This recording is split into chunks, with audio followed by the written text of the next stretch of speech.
Hello students, genetics ਦੇ chapter 5 principals of inheritance and variation ਦੇ ਵਿੱਚ ਹੁਣ ਤੱਕ ਅਸੀਂ ਮੈਂਡਲਿਜ਼ਮ ਪੜ੍ਹ ਚੁੱਕੇ ਹਾਂ ਅਤੇ ਉਸ ਤੋਂ ਬਾਅਦ ਦੇ ਵਿੱਚ ਇੱਕ ਲੈਕਚਰ ਦੇ ਵਿੱਚ ਟੈਸਟ ਕ੍ਰਾਸ ਅਤੇ ਬੈਕ ਕ੍ਰਾਸ ਕਰ ਚੁੱਕੇ ਹਾਂ। ਸੋ ਪਹਿਲੇ 4 ਲੈਕਚਰ ਇਸ ਦੇ ਮੈਂਡਲ ਦੇ ਨਾਲ ਰਿਲੇਟਡ ਸੀ।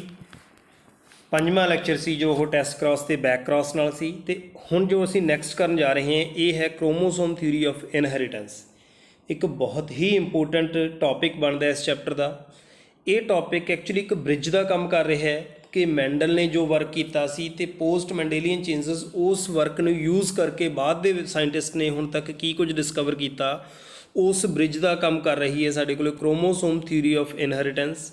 ਬਹੁਤ ਹੀ ਇੰਪੋਰਟੈਂਟ ਟੌਪਿਕ ਹੈ, ਧਿਆਨ ਨਾਲ ਸਮਝਣ ਵਾਲਾ ਟੌਪਿਕ ਹੈ। ਇਸ ਟੌਪਿਕ ਨੂੰ ਅਸੀਂ ਇੱਥੋਂ ਪੜ੍ਹਦੇ ਹਾਂ, ਬਟ ਉਸ ਤੋਂ ਪਹਿਲਾਂ ਇਹ ਗੱਲ ਸਮਝਣੀ ਜ਼ਰੂਰੀ ਹੈ ਕਿ ਮੈਂਡਲ ਤੋਂ ਬਾਅਦ ਦੇ ਵਿੱਚ ਕੀ ਕੁਝ ਵਰਕ ਹੋਇਆ, ਕਿਉਂਕਿ 60s ਦੇ ਅਰਾਊਂਡ ਸਾਨੂੰ ਪਤਾ ਹੈ ਕਿ ਮੈਂਡਲ ਨੇ ਆਪਣੀ ਥਿਊਰੀ ਜਿਹੜੀ ਹੈਗੀ 1860 ਦੇ ਅਰਾਊਂਡ ਜਿਹੜੀ ਹੈਗੀ ਆਪਣੀ ਥਿਊਰੀ ਦਿੱਤੀ ਸੀ। 66 'ਚ ਆ ਕੇ ਉਹ ਪਬਲਿਸ਼ ਹੁੰਦੀ ਹੈ ਅਤੇ 1884 ਦੇ ਵਿੱਚ ਜਾ ਕੇ ਮੈਂਡਲ ਦੀ ਡੈਥ ਹੋ ਜਾਂਦੀ ਹੈ। ਅਤੇ ਇਹ ਜਿਹੜੀ ਹੈਗੀ ਹੈ ਮੈਂਡਲ ਦੀ ਡੈਥ ਤੱਕ ਸਾਨੂੰ ਇਹ ਨਹੀਂ ਸੀ ਪਤਾ 84 ਤੱਕ। ਮੈਂ ਇੱਕ ਵੀਡੀਓ ਦੇ ਵਿੱਚ 82 ਗਲਤੀ ਨਾਲ ਕਿਹਾ ਸੀ, ਤਾਂ 84 ਹੈ। 1884 ਤੱਕ ਜਾ ਕੇ ਜਿਹੜਾ ਮੈਂਡਲ ਦੀ ਡੈਥ ਹੋ ਜਾਂਦੀ ਹੈ ਅਤੇ ਉਸ ਤੋਂ ਬਾਅਦ ਦੇ ਵਿੱਚ ਉਹਨਾਂ ਦਾ ਕੰਮ ਜਾ ਕੇ ਰੀਡਿਸਕਵਰ ਕਦੋਂ ਹੁੰਦਾ? ਉਹਨਾਂ ਦਾ ਕੰਮ ਜਾ ਕੇ ਰੀਡਿਸਕਵਰ ਹੁੰਦਾ 1900 ਦੇ ਵਿੱਚ। ਕਿਹਨੇ ਰੀਡਿਸਕਵਰ ਕੀਤਾ? ਮੇਰੇ ਲੈਕਚਰ ਦੇ ਵਿੱਚ ਤੁਸੀਂ ਪਹਿਲੇ ਹੀ ਲੈਕਚਰ ਦੇ ਵਿੱਚ ਜਾ ਕੇ ਸੁਣੋ, ਤੁਹਾਨੂੰ ਪਤਾ ਲੱਗ ਜਾਏਗਾ। ਵੈਸੇ ਸਾਰਿਆਂ ਨੂੰ ਪਤਾ ਹੋਣਾ ਚਾਹੀਦਾ ਜਿਹੜੇ ਲਗਾਤਾਰ ਜੁੜੇ ਹੋਏ ਹੈ। ਅਤੇ 1900 ਤੋਂ ਬਾਅਦ ਦੇ ਵਿੱਚ ਜਾ ਕੇ 1902 ਦੇ ਵਿੱਚ ਇਹ ਥਿਊਰੀ ਆਉਂਦੀ ਹੈ ਕ੍ਰੋਮੋਸੋਮ ਥਿਊਰੀ ਆਫ ਇਨਹੈਰੀਟੈਂਸ।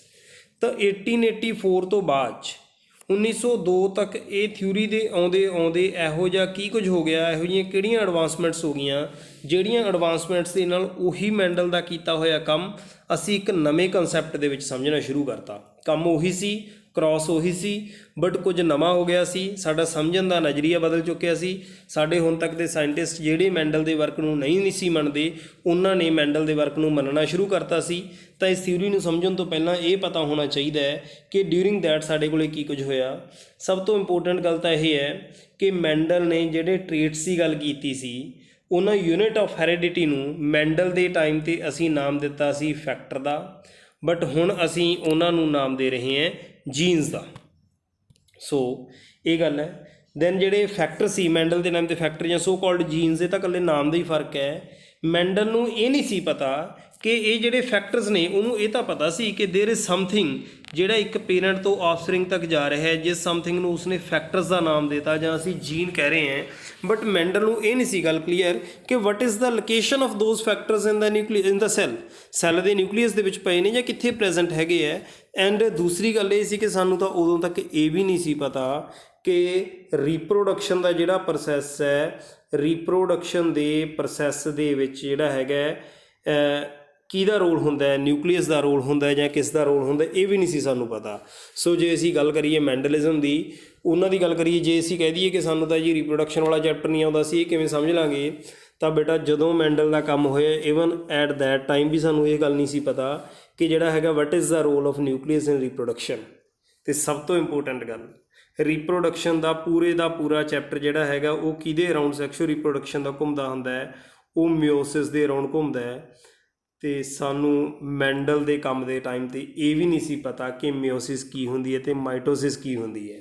ਇਹ ਸਾਰੀਆਂ ਗੱਲਾਂ ਮੈਂ ਇਸ ਕਰਕੇ ਦੱਸ ਰਿਹਾ ਕਿਉਂਕਿ ਜੇ ਅਸੀਂ ਹੁਣ ਆਉਣ ਵਾਲਾ ਚੈਪਟਰ ਸਮਝਣਾ ਉਹਦੇ ਲਈ ਸਾਨੂੰ ਪਤਾ ਹੋਣਾ ਜ਼ਰੂਰੀ ਹੈ, ਕਿਉਂਕਿ ਸਾਰੀਆਂ ਚੇਂਜਸ ਵੀ ਤਾਂ 1902 ਦੇ ਵਿੱਚ ਜਾ ਕੇ ਬਾਅਦ ਦੇ ਵਿੱਚ ਆਈਆਂ ਨੇ। ਸੋ ਜੇ ਕ੍ਰੋਮੋਸੋਮ ਥਿਊਰੀ ਆਫ ਇਨਹੈਰੀਟੈਂਸ ਪੜ੍ਹਨੀ ਹੈ ਤਾਂ ਸਾਨੂੰ ਘੱਟੋ ਘੱਟ ਇਹ ਜ਼ਰੂਰ ਪਤਾ ਹੋਣਾ ਚਾਹੀਦਾ ਹੈ ਕਿ ਇੱਕ ਸੈੱਲ ਕੀ ਹੈ, ਸੈੱਲ ਦੇ ਵਿੱਚ ਨਿਊਕਲੀਅਸ ਹੈ, ਨਿਊਕਲੀਅਸ ਦੇ ਵਿੱਚ ਜਿਹੜਾ DNA ਹੈ, DNA ਦੇ ਕ੍ਰੋਮੋਸੋਮਸ ਨੇ, ਉਹ ਸਭ ਕੁਛ ਕੀ ਹੈ, ਉਹ ਸਾਨੂੰ ਹਰ ਇੱਕ ਚੀਜ਼ ਜਿਹੜੀ ਉਹ ਪਤਾ ਹੋਣੀ ਚਾਹੀਦੀ ਹੈ। ਫਿਰ ਹੀ ਅਸੀਂ ਕ੍ਰੋਮੋਸੋਮ ਥਿਊਰੀ ਆਫ ਇਨਹੈਰੀਟੈਂਸ ਨੂੰ ਸਮਝ ਸਕਦੇ ਹਾਂ। ਸੋ ਮੈਂਡਲ ਦੇ ਤੋਂ ਬਾਅਦ ਕ੍ਰੋਮੋਸੋਮ ਥਿਊਰੀ ਆਫ ਇਨਹੈਰੀਟੈਂਸ ਆਉਣ ਦੇ ਇਨ ਬਿਟਵੀਨ ਸਾਡੇ ਕੋਲ ਕੀ ਕੁਝ ਹੋਇਆ।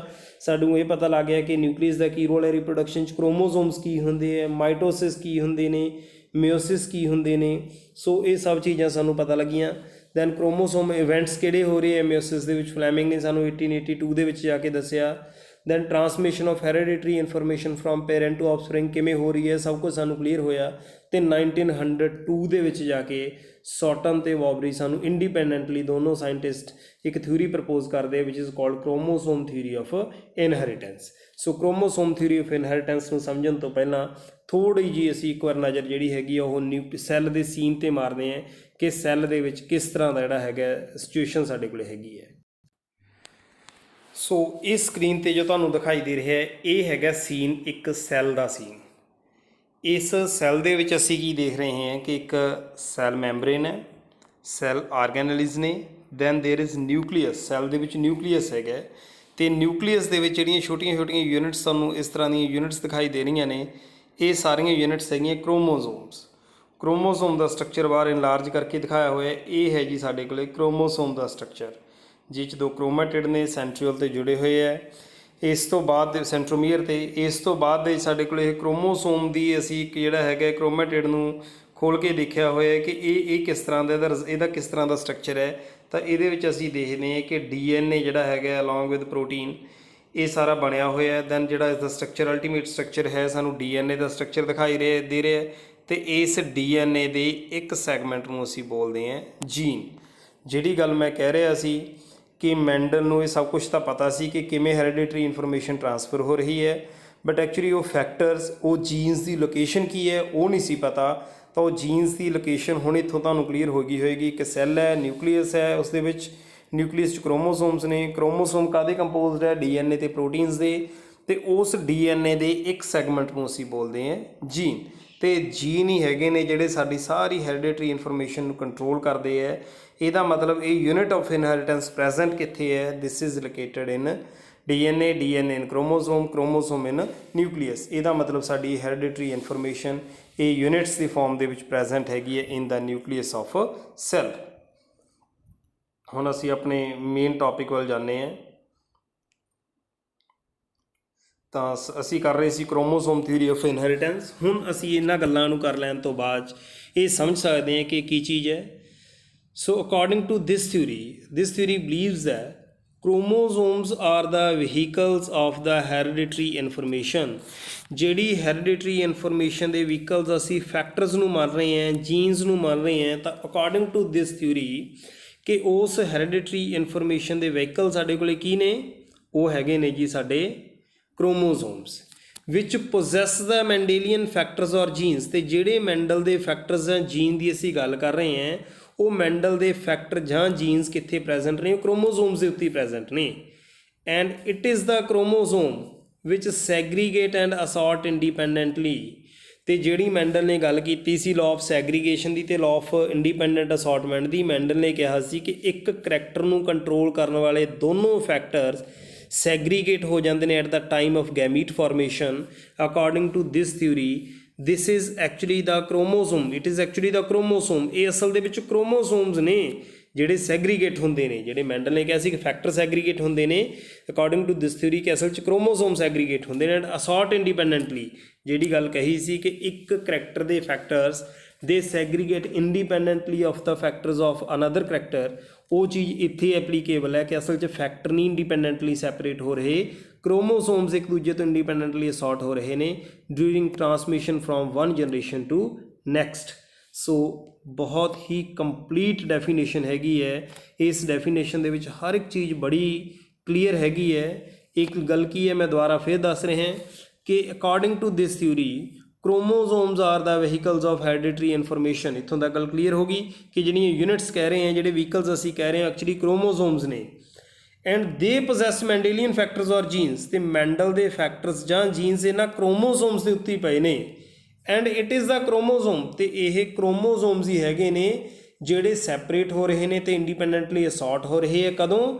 During transmission from one generation to next generation. So ਇਹ ਹੈ ਕ੍ਰੋਮੋਸੋਮ ਥਿਊਰੀ ਆਫ ਇਨਹੈਰੀਟੈਂਸ ਦੀ ਡੈਫੀਨੇਸ਼ਨ। ਇਹਨੂੰ ਐਲੈਬੋਰੇਟ ਕਰਾਂਗੇ। ਜੇ ਹਜੇ ਵੀ ਸਮਝ ਨਹੀਂ ਲੱਗੀ ਤਾਂ ਘਬਰਾਉਣ ਦੀ ਜ਼ਰੂਰਤ ਨਹੀਂ, ਬਹੁਤ ਜ਼ਿਆਦਾ ਐਲੈਬੋਰੇਟ ਕਰਾਂਗੇ ਇਸ ਲੈਕਚਰ ਦੇ ਵਿੱਚ। ਇਨਫੈਕਟ ਅਸੀਂ ਕ੍ਰੋਮੋਸੋਮ ਥਿਊਰੀ ਆਫ ਇਨਹੈਰੀਟੈਂਸ ਹੀ ਸਮਝਣੀ ਹੈ। ਸੋ ਇਹ ਜਿਹੜੀ ਕ੍ਰੋਮੋਸੋਮ ਥਿਊਰੀ ਆਫ ਇਨਹੈਰੀਟੈਂਸ ਨੂੰ ਪ੍ਰਪੋਜ਼ ਕੌਣ ਕਰ ਰਿਹਾ? ਕੁਐਸਚਨ 1 ਨੰਬਰ ਦਾ ਬਣਦਾ ਹੈ ਜਾਂ ਕਿਸੇ ਕੁਐਸਚਨ ਦਾ ਪਾਰਟ ਹੋ ਸਕਦਾ। ਸੌਟਨ ਦੇ ਬੌਬਰੀ ਇਹਨਾਂ ਨੇ ਕਿੰਨੇ 'ਚ ਕੀਤੀ? 1902 ਦੇ ਵਿੱਚ ਕੀਤੀ। ਸੋ 1866 ਦੇ ਵਿੱਚ ਜਾ ਕੇ ਇਹਦਾ ਕੰਮ ਪਬਲਿਸ਼ ਹੋ ਰਿਹਾ ਮੈਂਡਲ ਦਾ। 1900 ਦੇ ਵਿੱਚ ਉਹਦਾ ਕੰਮ ਜਿਹੜਾ ਹੈਗਾ ਰੀਡਿਸਕਵਰ ਹੋ ਰਿਹਾ ਹੈ। ਇਨ ਬਿਟਵੀਨ 1884 'ਚ ਡੈਥ ਹੋ ਰਹੀ ਹੈ ਅਤੇ 1902 ਦੇ ਵਿੱਚ ਜਾ ਕੇ ਇਹ ਥਿਊਰੀ ਆ ਰਹੀ ਹੈ। ਇਸ ਤੋਂ ਬਾਅਦ ਦੇ ਵਿੱਚ ਜਿਹੜੀ ਹੈਗੀ ਹੈ ਅਸੀਂ ਹੋਰ ਜਿਹੜਾ ਹੈਗਾ ਇਸ ਥਿਊਰੀ ਬਾਰੇ ਪੜ੍ਹਨਾ ਹੈ। These two workers found a close similarity between the transmission of Mendelian hereditary factors. ਇਹਨਾਂ ਨੇ ਕਿਵੇਂ ਥਿਊਰੀ ਦਿੱਤੀ, ਕਿਉਂਕਿ ਇਹਨਾਂ ਨੇ ਉਹਨਾਂ ਜੀਨਸ ਅਤੇ ਕ੍ਰੋਮੋਸੋਮ ਦੇ ਬਿਹੇਵੀਅਰ ਦੇ ਵਿੱਚ ਸਿਮਿਲਰਿਟੀ ਵੇਖੀ ਕਿ ਜੋ ਮੈਂਡਲ ਨੇ ਜੀਨਸ ਦਾ ਬਿਹੇਵੀਅਰ ਅਬਜ਼ਰਵ ਕੀਤਾ ਸੀ, ਸੋਚਿਆ ਸੀ ਉਹਨੇ ਫੈਕਟਰਸ ਦਾ ਬਿਹੇਵੀਅਰ, ਉਦੋਂ ਤਾਂ ਉਹਨੇ ਸੋਚਿਆ ਸੀ, ਉਹ ਐਕਚੁਅਲੀ ਸਾਨੂੰ ਪਤਾ ਲੱਗ ਗਿਆ ਹੁਣ ਕ੍ਰੋਮੋਸੋਮ ਦੀ ਡਿਸਕਵਰੀ ਹੋ ਚੁੱਕੀ ਹੈ ਕਿ ਗੈਮੀਟ ਫਾਰਮੇਸ਼ਨ ਦੇ ਟਾਈਮ 'ਤੇ ਕ੍ਰੋਮੋਸੋਮਸ ਵੀ ਉਵੇਂ ਬਿਹੇਵ ਕਰਦੇ ਨੇ ਫਰਟੀਲਾਈਜੇਸ਼ਨ ਤੱਕ। They proposed that chromosomes are the carriers of Mendelian factor. So ਪਹਿਲੀ ਗੱਲ ਮੈਂ ਕਿਹਾ ਸੀ ਕਿ these are the carriers, these are the vehicles of Mendelian factors. ਉਹ ਕਿਉਂ ਨੇ ਵਹੀਕਲਸ, ਇਸ ਗੱਲ ਕਰਕੇ ਨੇ ਕਿਉਂਕਿ ਇਹਨਾਂ ਨੇ ਇੱਕ ਕਲੋਜ਼ ਸਿਮਿਲਰਿਟੀ ਦੇਖੀ ਹੈ। However, it is chromosome and not the genes which separate and assort independently। ਪਰ ਜਿਹੜੀ ਇੱਥੇ ਗੱਲ ਆ ਗਈ ਕਿ ਇਹ ਸੈਪਰੇਟ ਜਿਹੜੇ ਹੋ ਰਹੇ ਨੇ ਉਹ ਕ੍ਰੋਮੋਸੋਮਸ ਨੇ ਜਾਂ ਜੀਨਸ ਨੇ, ਉਹ ਕੀ ਨੇ, ਕ੍ਰੋਮੋਸੋਮਸ ਨੇ। And then recombine at the time of fertilization ਦੇ ਟਾਈਮ 'ਤੇ ਰੀਕੰਬਾਈਨ ਹੋ ਰਹੇ, ਕਿਉਂਕਿ ਇੱਥੇ ਮਿਓਸਿਸ ਦਾ ਕੰਸੈਪਟ ਆ ਚੁੱਕਿਆ ਹੈ। ਸਾਨੂੰ ਪਤਾ ਹੈ ਕਿ ਮਿਓਸਿਸ ਹੁੰਦੇ ਸਾਡੇ ਕੋਲ ਹੈਪਲੋਇਡ ਗੈਮੀਟਸ ਬਣ ਜਾਂਦੇ ਨੇ and they recombine at the time of fertilization in the zygote. So ਇਸ ਨੂੰ ਬਾਅਦ ਦੇ ਵਿੱਚ ਇਸ ਦੀਆਂ ਮੋਡੀਫਿਕੇਸ਼ਨਸ ਕੀਤੀਆਂ ਨੇ ਇਹਨਾਂ ਨੇ। ਸੋ ਇਹ ਹੈ ਕ੍ਰੋਮੋਸੋਮ ਥਿਊਰੀ ਆਫ ਇਨਹੈਰੀਟੈਂਸ। ਹੁਣ ਕ੍ਰੋਮੋਸੋਮ ਥਿਊਰੀ ਆਫ ਇਨਹੈਰੀਟੈਂਸ ਦੇ ਪੁਆਇੰਟਸ ਨੇ 10-11 ਪੁਆਇੰਟਸ ਨੇ, 1 ਬਾਈ 1 ਪੜ੍ਹਾਊਂਗਾ ਅਤੇ ਉਸ ਤੋਂ ਬਾਅਦ ਦੇ ਵਿੱਚ ਜਾ ਕੇ ਅਸੀਂ ਕਨਕਲੂਜ਼ਨ 'ਤੇ ਪਹੁੰਚਾਂਗੇ ਅਤੇ ਤੁਹਾਨੂੰ ਡਾਇਗਰਾਮੈਟਿਕਲੀ ਇਹ ਗੱਲ ਐਕਸਪਲੇਨ ਕਰਨ ਦੀ ਕੋਸ਼ਿਸ਼ ਕਰੂੰਗਾ ਕਿ ਕਿਸ ਤਰ੍ਹਾਂ ਕ੍ਰੋਮੋਸੋਮਸ ਇੰਡੀਪੈਂਡੈਂਟਲੀ ਇੱਕ ਦੂਸਰੇ ਤੋਂ ਸੈਗਰੀਗੇਟ ਹੋ ਰਹੇ ਹੈ। ਸੋ ਸਟਾਰਟ ਕਰਦੇ ਹਾਂ ਜੀ ਆਪਾਂ ਥਿਊਰੀ ਨੂੰ ਪੜ੍ਹਨਾ। 1 ਬਾਈ 1 ਅਸੀਂ ਪੁਆਇੰਟ ਲੈ ਕੇ ਚੱਲਾਂਗੇ। ਸਭ ਤੋਂ ਪਹਿਲੀ ਗੱਲ ਇਹ ਕਹਿ ਰਿਹਾ ਹੈ ਕਿ bridge between one generation and next generation is through sperm and ਓਵਮ। ਇੱਕ ਪੀੜ੍ਹੀ ਤੋਂ ਦੂਜੀ ਪੀੜ੍ਹੀ ਤੱਕ ਜਾਂਦੇ ਹੋਏ ਬ੍ਰਿਜ ਦਾ ਕੰਮ ਕੌਣ ਕਰ ਰਿਹਾ ਹੈ। ਇਸ ਦੇ ਲਈ ਸੈਕਸ਼ੂਅਲ ਰਿਪਰੋਡਕਸ਼ਨ ਦੇ ਪ੍ਰੋਸੈਸ ਨੂੰ ਥੋੜ੍ਹਾ ਜਿਹਾ ਸਮਝਣ ਦੀ ਕੋਸ਼ਿਸ਼ ਕਰੋ ਕਿ ਸੈਕਸ਼ੂਅਲ ਰਿਪਰੋਡਕਸ਼ਨ ਦੇ ਪ੍ਰੋਸੈਸ ਦੇ ਵਿੱਚ ਸਾਡੇ ਕੋਲ ਕੀ ਹੈ। ਇੱਕ ਹਿਊਮਨ ਮੇਲ ਹੈ, ਮੇਲ ਆਪਣੇ ਗੈਮੀਟਸ ਦੇ ਰਿਹਾ ਜਿਨ੍ਹਾਂ ਨੂੰ ਅਸੀਂ ਸਪਰਮ ਕਹਿ ਰਹੇ ਹਾਂ। ਫੀਮੇਲ ਹੈ ਜਿਸ ਦੇ ਗੈਮੀਟਸ ਨੂੰ ਅਸੀਂ ਓਵਮ ਕਹਿ ਰਹੇ ਹਾਂ। ਤਾਂ ਨਾਲ ਨਾਲ ਕ੍ਰੋਮੋਸੋਮ ਦਾ ਸੀਨ ਸਮਝਣ ਦੀ ਕੋਸ਼ਿਸ਼ ਕਰੋ। ਕ੍ਰੋਮੋਸੋਮਸ ਦਾ ਸੀਨ ਕੀ ਹੈ। ਹਿਊਮਨ ਫੀਮੇਲ ਹੈ, ਕ੍ਰੋਮੋਸੋਮ ਨੰਬਰ ਹੈ 46। ਮੇਲ ਹੈ, ਕ੍ਰੋਮੋਸੋਮ ਨੰਬਰ ਹੈ 46। ਇਹ ਕ੍ਰੋਮੋਸੋਮ ਨੰਬਰ ਦਾ ਮਤਲਬ ਕੀ ਹੈ ਕਿ ਨਿਊਕਲੀਅਸ ਦੇ ਵਿੱਚ ਕਿੰਨੇ ਕ੍ਰੋਮੋਸੋਮਸ ਪ੍ਰੈਜ਼ੈਂਟ ਹੈਗੇ ਹੈ।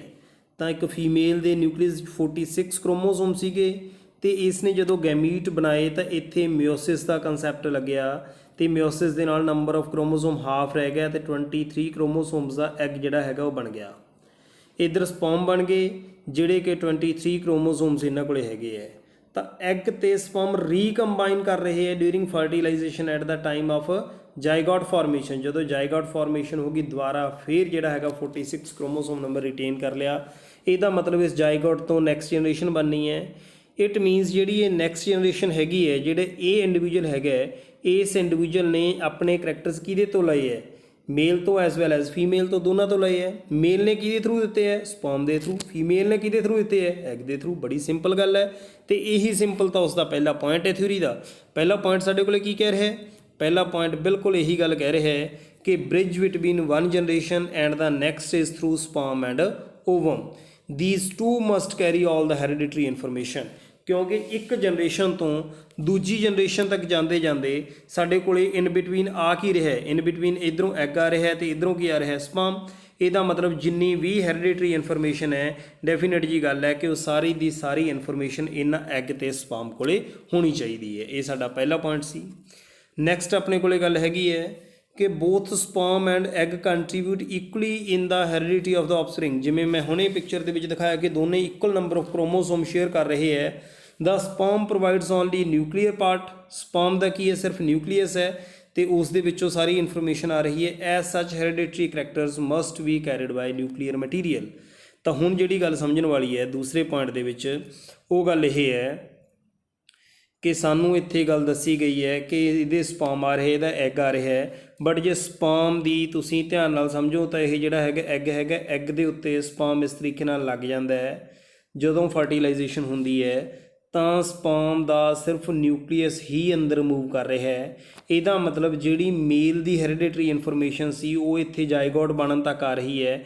इस जाइगोट का जिहड़ा न्यूक्लीयस है जिहदे विच दोनों न्यूक्लीयस हैगे ने, एक असीं गल करिए मेल न्यूक्लीयस एक फीमेल न्यूक्लीयस है, तो जिन्नी भी हैरिडिटरी इन्फॉर्मेशन है किहदे थ्रू आई है, स्पर्म के थ्रू, तो स्पर्म ने अपना की ट्रांसफर किया है, न्यूक्लीयस। इसदा मतलब सारी की सारी hereditary information according to point 1 must be an egg and sperm, according to point 2 तो स्पर्म दे भी फर्दर कित्थे होनी चाहिए है, न्यूक्लीयस दे विच होनी चाहिए है, एग दे भी कित्थे होनी चाहिए है, न्यूक्लीयस दे विच वो हैरिडिटरी इन्फॉर्मेशन होनी चाहिए है।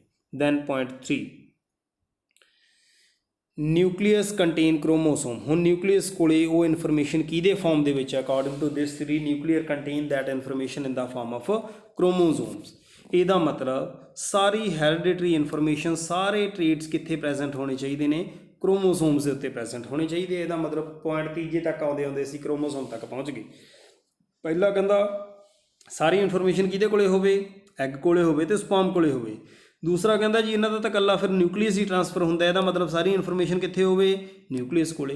हुण तीसरा पॉइंट कहता न्यूक्लीयस दे विच तां की हुंदे ने, क्रोमोसोम्स, ਇਹਦਾ मतलब सारी इन्फॉर्मेशन किहदे कोले होवे, क्रोमोसोम्स कोले होवे। हुण फर्दर ये गल कर रहा है कि एवरी क्रोमोसोम और chromosome pair has the definite role in the development of an individual. हर एक क्रोमोसोम का डेफिनेट रोल है, ये सानू किवें पता लगदी है गल, क्योंकि जे एक क्रोमोसोम का लॉस हो जाता है जां एक क्रोमोसोम का कोई भी एक पार्ट टुट जाता है तो जिहड़ा इंडिविजुअल जिहड़ा ऑर्गेनिज्म प्रोड्यूस हो रहा है उस दे विच बहुत सारियां स्ट्रक्चरल ते फंक्शनल डिफॉर्मिटीज़ आ जांदियां ने, डेफिशिएंसीज आ जांदियां ने। वो क्यों आउंदियां ने, बिकॉज क्रोमोसोम का कोई पार्ट मिसिंग है या क्रोमोसोम कंप्लीटली मिसिंग है। ਇਹਦਾ मतलब सारी हैरिडिटरी इन्फॉर्मेशन पॉइंट 4 तो भी ये गल क्लीयर होगी कि कित्थे प्रेजेंट है, वो क्रोमोसोम्स कित्थे प्रेजेंट है, किहड़ियां-किहड़ियां डिफॉर्मिटीज़ ने, किहड़ियां-किहड़ियां कमियां आ जांदियां ने, किहड़ियां-किहड़ियां डेफिशिएंसीज आ जांदियां ने। ये सारियां कमियां, ये सारियां डेफिशिएंसीज असीं इस चैप्टर के एंड ते पढ़ांगे। सो पॉइंट 1 के अकॉर्डिंग, 2 के अकॉर्डिंग, 3 के अकॉर्डिंग, 4 तक जाते जाते यही गल क्लीयर हो चुकी है कि सारी हैरिडिटरी इन्फॉर्मेशन कित्थे प्रेजेंट है, क्रोमोसोम कोले प्रेजेंट है। हुण नैक्सट अपने कोले आ गया कि लाइक हैरिडिटरी ट्रेट्स, जिमें हैरिडिटरी ट्रेट्स ने बिल्कुल उस तरीके नाल ही क्रोमोसोम का एक number, structure, individuality through out the life of organism maintain रहिंदी है। ये नहीं है कि क्रोमोसोम का नंबर बढ़ गया या घट गया, वह स्ट्रक्चर चेंज हो गया। नो, क्रोमोसोम का नंबर, क्रोमोसोम का स्ट्रक्चर, उन्होंने इंडिविजुअलिटी वो मेनटेन रहिंदी है throughout the life of organism. And while moving from one generation to another, एक जनरेशन तो दूजी जनरेशन तक भी जाते जाते ये कदे भी मिक्सअप नहीं होंदे। They behave as independent units, ये जरूरी है गल, इंडिपेंडेंट यूनिट्स की तरह ही ये बिहेव करनगे। दैन जिमें गल की सी जीन्स की कि दे अकर इन पेयर्स, बिल्कुल उस तरीके नाल ही क्रोमोसोम्स जिहड़े हैगे ने these are also present in pairs. So pairs के विच प्रेजेंट ने, इसदा मतलब लॉ ऑफ यूनिट फैक्टर्स जिहड़ा हैगा जे वो एप्लीकेबल सीगा तो वह क्रोमोसोम के उत्ते भी एप्लीकेबल है, because these are also present in pairs in the diploid cells. यही गल की है, जिमें मैं कहा कि साढ़े कोले 46 क्रोमोसोम्स ने, एक्चुअली वो 46 क्रोमोसोम्स नहीं हैगे, वो हैगे ने 23 पेयर्स। एक नाल मिलते जुलते 2 क्रोमोसोम्स प्रेजेंट होंदे है। सो जे एक ये क्रोमोसोम हैगा इसका इस तरह का स्ट्रक्चर असीं बनाने हैं तो बिल्कुल ये नाल मिलता जुलता एक होर क्रोमोसोम जिहड़ा हैगा सैल दे विच प्रेजेंट होऊगा। So this is one pair, ये एक पेयर की गल हो रही है। बिल्कुल इस तरीके नाल करते करते साढ़े कोल 23 पेयर्स जिहड़े हैगे ने ह्यूमन बीइंग्स दे विच प्रेजेंट ने। अलग अलग ऑर्गेनिज्म का क्रोमोसोम नंबर अलग अलग हुंदा है। सो ये पेयर्स दे विच आ गई। दैन गैमीट कंटेन ओनली, हुण गैमीट की कंडीशन है, क्योंकि असी ये गल की है, मैं तुहानूं जिहड़ा हैगा एक फोटोग्राफ जिहड़ी हैगी इत्थे दिखाई सी, जिहदे विच असी ये गल की है कि जे साडे कोले इत्थे 46 क्रोमोसोम्स हैगे ने तो इत्थे सिर्फ की आ गए 23 पेयर्स आ गए, तो 23 कोई भी 23 आ गए? नो, कोई भी 23 नहीं आए। इत्थे 23 पेयर्स सीगे, हर एक पेयर का एक एक क्रोमोसोम इत्थे आया है, इस करके ये कोई भी 23 नहीं हैगे। हर एक पेयर का एक क्रोमोसोम ये कोले प्रेजेंट है। सिमिलरली एग दे विच भी हर एक क्रोमोसोम का एक जिहड़ा हैगा हर एक पेयर का एक क्रोमोसोम इस दे विच प्रेजेंट हुंदा है। So gamete contain only one chromosome, इसका मतलब एक पेयर का जां एक टाइप का गैमीट कोले की प्रेजेंट है, सिर्फ इक्को ही जिहड़ा क्रोमोसोम प्रेजेंट है। And only one of the 2 alleles of the character, एक अलील नूं कंट्रोल करने वाले 2 करैक्टर्स ने। इत्थे गल आके मैंडल दे नाल मिलदी जुलदी समझण वाली गल हैगी है। ਜਿਵੇਂ ਮੈਂ ਗੱਲ ਕੀਤੀ ਸੀ ਕਿ ਇਹ ਆਪਣੇ ਕੋਲੇ ਹੈਗਾ ਜੀ, ਇਹਦੇ ਗੈਮੀਟਸ ਬਣਨਗੇ 2, ਇੱਕ ਗੈਮੀਟ ਕੋਲੇ ਇਹ ਹੋਊਗਾ ਅਲੀਲ, ਇੱਕ ਗੈਮੀਟ ਕੋਲੇ ਇਹ ਵਾਲਾ ਅਲੀਲ ਹੋਊਗਾ, ਇੱਕ ਅਲੀਲ ਟਾਲਨੈਸ ਵਾਸਤੇ ਹੋਊਗਾ, ਇੱਕ ਡਵਾਰਫ ਵਾਸਤੇ ਹੋਊਗਾ। ਸੋ ਇਹ ਇੱਕ ਜੀਨ ਦੀਆਂ ਵੇਰੀਐਂਟਸ ਹੈਗੇ ਨੇ, ਇੱਕ ਜੀਨ ਦੀਆਂ 2 ਅਲੱਗ-ਅਲੱਗ ਫਾਰਮਸ ਹੈਗੀਆਂ ਨੇ, ਤੇ ਗੈਮੀਟਸ ਦੇ ਕੋਲੇ ਕੀ ਜਾ ਰਿਹਾ ਹੈ, ਇੱਕ ਹੀ ਅਲੀਲ ਜਾ ਰਿਹਾ ਹੈ। ਬਿਲਕੁਲ ਉਸੇ ਤਰੀਕੇ ਨਾਲ ਹੀ ਇਸ ਦਾ ਪੁਆਇੰਟ ਨੰਬਰ 7 ਸਮਝਣ ਵਾਲਾ ਹੈ। ਪੁਆਇੰਟ ਨੰਬਰ 7 ਨੂੰ ਸਮਝੋ, a gamete contain only 1 chromosome of a type. ਇੱਕ ਗੈਮੀਟ ਕੋਲੇ ਇੱਕ ਟਾਈਪ ਦਾ ਇੱਕੋ ਹੀ ਕ੍ਰੋਮੋਸੋਮ ਹੁੰਦਾ ਹੈ, and only 1 of the 2 allele of a character. ਅਤੇ ਇੱਕ ਕਰੈਕਟਰ ਨੂੰ ਕੰਟਰੋਲ ਕਰਨ ਵਾਲਾ ਵੀ ਸਿਰਫ ਇੱਕ ਹੀ ਅਲੀਲ ਹੁੰਦਾ ਹੈ। ਸੋ ਇਹ ਪੁਆਇੰਟ ਜਿਹੜਾ ਹੈਗਾ ਬਹੁਤ ਇੰਪੋਰਟੈਂਟ ਪੁਆਇੰਟ ਹੈਗਾ। ਸੋ ਇਸ ਤੋਂ ਬਾਅਦ ਦੇ ਵਿੱਚ ਜਿਹੜੀ ਹੈਗੀ ਆਪਣੇ ਕੋਲ ਪੁਆਇੰਟ 8ਵਾਂ ਹੈਗਾ, the paired condition of both the chromosome as well as Mendelian factor is restored during fertilization। Again ਮੈਂ ਤੁਹਾਨੂੰ ਆਪਣੀ ਇਸ ਫੋਟੋਗ੍ਰਾਫ ਦੇ ਉੱਤੇ ਲੈ ਕੇ ਜਾਣਾ ਹੈ, ਜਿਹਦੇ ਵਿੱਚ ਅਸੀਂ ਗੱਲ ਕਰਾਂਗੇ ਕਿ ਜਿਹੜੀ ਇਹ ਪੇਅਰਡ ਕੰਡੀਸ਼ਨ ਹੈਗੀ ਹੈ, ਇੱਥੇ 46 ਇੱਥੇ 23 ਪੇਅਰ ਸੀ, ਇੱਥੇ ਵੀ 23 ਪੇਅਰ ਸੀ। ਇਹ ਪੇਅਰਡ ਕੰਡੀਸ਼ਨ ਅਗੇਨ ਰੀਸਟੋਰ ਹੋ ਗਈ ਡਿਊਰਿੰਗ ਫਰਟੀਲਾਈਜੇਸ਼ਨ। ਇਹ ਸੀਗਾ ਉਸ ਦਾ ਜਿਹੜਾ ਹੈਗਾ next point, point number 8। Next ਆਪਣੇ ਕੋਲ ਜਿਹੜਾ ਹੈਗਾ ਪੁਆਇੰਟ ਨੰਬਰ 9 ਕੀ ਕਹਿੰਦਾ ਹੈ, genetic homogeneity or heterogeneity dominant and recessiveness can be suggested by chromosome type and behaviour. ਕਿਹੋ ਜਿਹਾ ਕ੍ਰੋਮੋਸੋਮ ਆਇਆ, ਬਿਲਕੁਲ ਜਿਵੇਂ ਆਪਾਂ ਗੱਲ ਕੀਤੀ ਸੀ ਕਿ ਉਹ ਕ੍ਰੋਮੋਸੋਮ ਇੱਕੋ ਜਿਹੇ ਇਕੱਠੇ ਹੋ ਗਏ ਤਾਂ ਹੋਮੋਜਾਈਗਸ ਨੇ। ਇੱਕੋ ਜਿਹੇ ਇਕੱਠੇ ਹੋਣ ਦਾ ਮਤਲਬ ਕਿ ਇੱਕ ਜਿਹੜਾ ਹੈਗਾ ਕ੍ਰੋਮੋਸੋਮ ਆਪਣੇ ਕੋਲ ਇਹ ਆ ਗਿਆ, ਜਿਹੜਾ ਕ੍ਰੋਮੋਸੋਮ ਇਹ ਹੈਗਾ ਇੱਕ ਇਹਦੇ ਨਾਲ ਹੀ ਮਿਲਦਾ ਜੁਲਦਾ ਹੋਰ ਕ੍ਰੋਮੋਸੋਮ ਆ ਗਿਆ, ਤਾਂ ਇਹ ਸਾਡੇ ਕੋਲ ਜਿਹੜੇ ਹੈਗੇ ਹੋਮੋਜਾਈਗਸ ਕੰਡੀਸ਼ਨ ਆ ਜਾਂਦੀ ਹੈ। ਜੇ ਆਪਣੇ ਕੋਲ ਇੱਧਰ ਇੱਕ ਆ ਗਿਆ, ਕਿਉਂਕਿ ਇੱਕੋ ਹੀ ਅਲੀਲ ਹੈ ਉਸਦੇ ਕੋਲੇ, ਦੂਸਰਾ ਇਹ ਆ ਗਿਆ ਤਾਂ ਅਸੀਂ ਕਹਿੰਦਾ ਕਿ ਹੈਟਰੋਜਾਈਗਸ ਪੇਅਰ ਆ ਗਿਆ। ਤਾਂ ਇਹ ਚੀਜ਼ ਜਿਹੜੀ ਹੈਗੀ ਹੈ ਇਹ ਕ੍ਰੋਮੋਸੋਮ ਥਿਊਰੀ ਆਫ ਇਨਹੈਰੀਟੈਂਸ ਦੇ ਵਿੱਚ ਅੱਗੇ ਜਾ ਕੇ ਅਸੀਂ ਪੜ੍ਹਾਂਗੇ। Homologous chromosomes ਸਾਇਨੈਪਸ during meiosis and then separate and segregate independent of the different cells which establish the quantitative basis for segregation and independent assortment। ਉਹ ਕਹਿੰਦਾ ਕਿ ਐਕਚੁਅਲੀ ਜਿਵੇਂ ਤੁਸੀਂ ਗੱਲ ਕੀਤੀ ਸੀ ਮੈਂਡਲ ਦੇ ਵਿੱਚ ਕਿ ਫੈਕਟਰਸ ਇੰਡੀਪੈਂਡੈਂਟਲੀ ਅਸੌਰਟ ਹੋ ਜਾਂਦੇ ਹੈ, ਸੈਗਰੀਗੇਟ ਹੋ ਜਾਂਦੇ ਨੇ at the time of gamete formation. ਬਿਲਕੁਲ ਉਸੇ ਹੀ ਤਰ੍ਹਾਂ ਜਿਹੜੇ ਹੋਮੋਲੋਗਸ ਕ੍ਰੋਮੋਸੋਮਸ ਹੁੰਦੇ ਨੇ, ਹੋਮੋਲੋਗਸ ਕ੍ਰੋਮੋਸੋਮਸ ਜਿਹੜੇ ਹੈਗੇ ਨੇ ਉਹ ਮਿਓਸਿਸ ਦੇ ਟਾਈਮ 'ਤੇ ਅਰੇਂਜ ਕਰ ਲੈਂਦੇ ਆ ਆਪਣੇ ਆਪ ਨੂੰ ਮਾਈਟੋਟਿਕ ਸਪਿੰਡਲ ਦੇ ਉੱਤੇ, ਅਤੇ ਅਰੇਂਜ ਕਰਨ ਦੇ ਟਾਈਮ 'ਤੇ ਜਿਹੜਾ ਹੈਗਾ ਇੱਕ ਦੂਸਰੇ ਤੋਂ ਸੈਪਰੇਟ ਹੋ ਜਾਂਦੇ ਨੇ, ਅਤੇ ਉਹਨਾਂ ਦੇ ਬੇਸ 'ਤੇ ਅਸੀਂ ਆਪਣੇ ਦੋਨੋਂ ਲਾਜ਼ ਜਿਹੜੇ ਐਕਸਪਲੇਨ ਕਰਦੇ ਹਾਂ। In many organisms, the sex of individual is determined by specific chromosome. Those are called sex chromosome।